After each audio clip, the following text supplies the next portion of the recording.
শুভ সন্ধ্যা বন্ধুরা, কেমন আছো তোমরা সবাই? আমি খুবই ভালো আছি। আজকে রাতে রান্না করব বড় কাঁকড়ার তেল ঝাল। এর জন্য একটা কাঁকড়া নিয়ে নিয়েছি এবং কাঁকড়ায় যে মশলাগুলো দেব, যেমন পেঁয়াজ রসুন, সেগুলো কেটে নিলাম। কাটার পরে কাঁকড়াটা ভালোভাবে কেটে নেব। কাঁকড়াটা কাটতে গিয়ে আমার খুব বেশি কষ্ট হয়ে গেছে আজকে, ভালোভাবে কাটতে পারি না। তারপরেও যতটুকু বল ছিল সবটাই আমি আজকের কাঁকড়ার উপর প্রয়োগ করে দিয়েছি এবং কাঁকড়াটা ভালোভাবে কেটে নিয়েছি।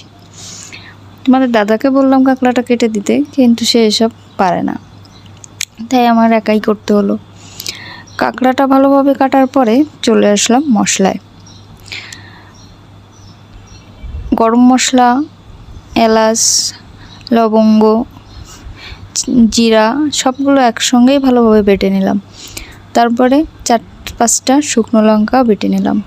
ওদিকে কেটে রাখা পেঁয়াজটাও মিহি করে বেটে নিলাম। সবগুলো মশলা ভালোভাবে বেটে নেওয়ার পর চলে আসলাম রান্নায়। গ্যাসের ফ্লেম অন করে দিয়ে প্রথমে ভাতটা তুলে দিয়ে নিলাম।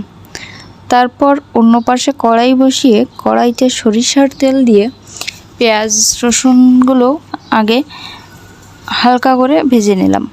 তারপর একে একে সবগুলো মশলা দিয়ে খুব সুন্দর করে কষাবো যতক্ষণ না তেল ছেড়ে আসে।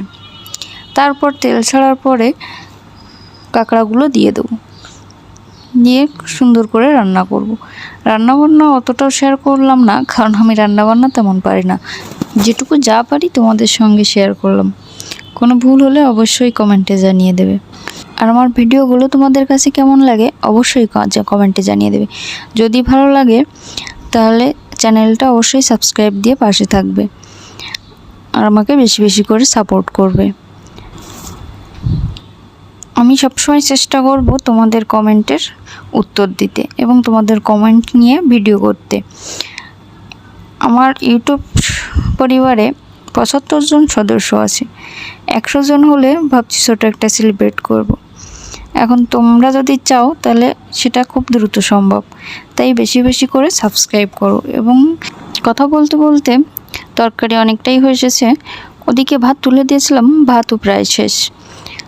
ভাত তরকারি দুটোই শেষ হলে গরম গরম খাওয়া শুরু করে দেব। আমার ভিডিওটা কেমন লাগলো অবশ্যই জানাবে। আজকের মতো এটুকুই, এখানেই বিদায় নিচ্ছি। সবাই ভালো থাকবে, শরীরের যত্ন নেবে। আবারও দেখা হবে নতুন কোনো ভিডিও।